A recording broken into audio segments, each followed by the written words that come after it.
ምዕራፍ 22 ኢየሱስም መለሰ፣ ደግሞም በምሳሌ ነገራቸው እንዲህም አለ። መንግሥተ ሰማያት ለልጁ ሰርግ ያደረገ ንጉሥን ትመስላለች። የታደሙትንም ወደ ሰርጉ ይጠሩ ዘንድ ባሮቹን ላከ። ሊመጡም አልወደዱም።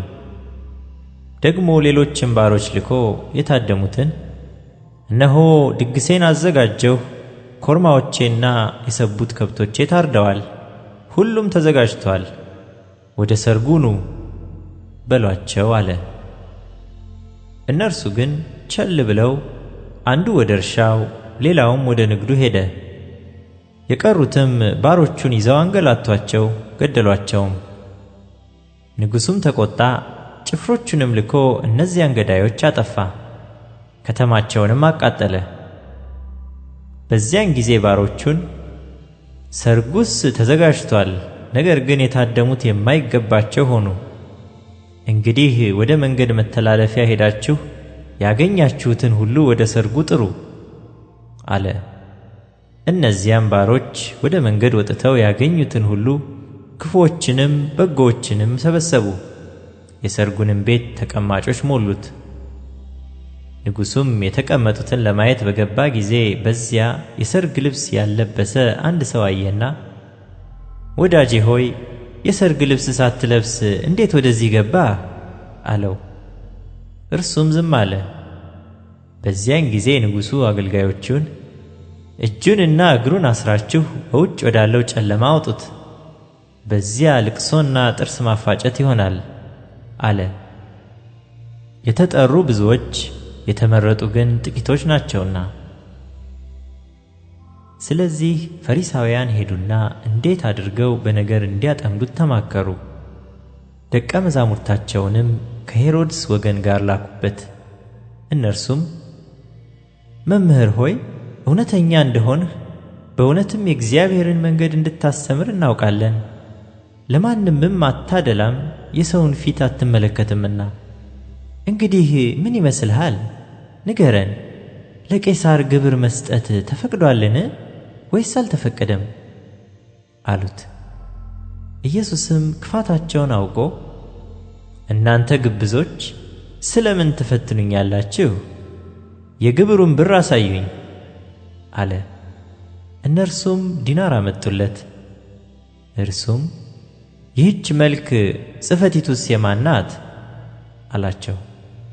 የቄሳር ነው አሉት። በዚያን ጊዜ እንኪያስ የቄሳርን ለቄሳር የእግዚአብሔርንም ለእግዚአብሔር አስረክቡ አላቸው። ይህንም ሰምተው ተደነቁ፣ ትተውትም ሄዱ። በዚያን ቀን ትንሣኤ ሙታን የለም የሚሉ ሰዱቃውያን ወደ እርሱ ቀረቡ፣ እንዲህም ብለው ጠየቁት። መምህር ሆይ ሙሴ አንድ ሰው ልጅ ሳይወልድ ሲሞት ወንድሙ ሚስቱን አግብቶ ለወንድሙ ዘር ይተካ አለ። 7 ወንድማማች በእኛ ዘንድ ነበሩ። ፊተኛውም ሚስት አግብቶ ሞተ፣ ዘርም ስለሌለው ሚስቱን ለወንድሙ ተወለት። እንዲሁ ደግሞ ሁለተኛው፣ ሦስተኛውም እስከ 7ተኛው ድረስ። ከሁሉም በኋላ ሴቲቱ ሞተች። ሁሉ አግብተዋታልና በትንሣኤ ቀንስ ከ7ቱ ለማናቸው ሚስት ትሆናለች? ኢየሱስም መልሶ እንዲህ አላቸው፣ መጻሕፍትንና የእግዚአብሔርን ኃይል አታውቁምና ትስታላችሁ። በትንሣኤስ እንደ እግዚአብሔር መላእክት በሰማይ ይሆናሉ እንጂ አያገቡም አይጋቡምም።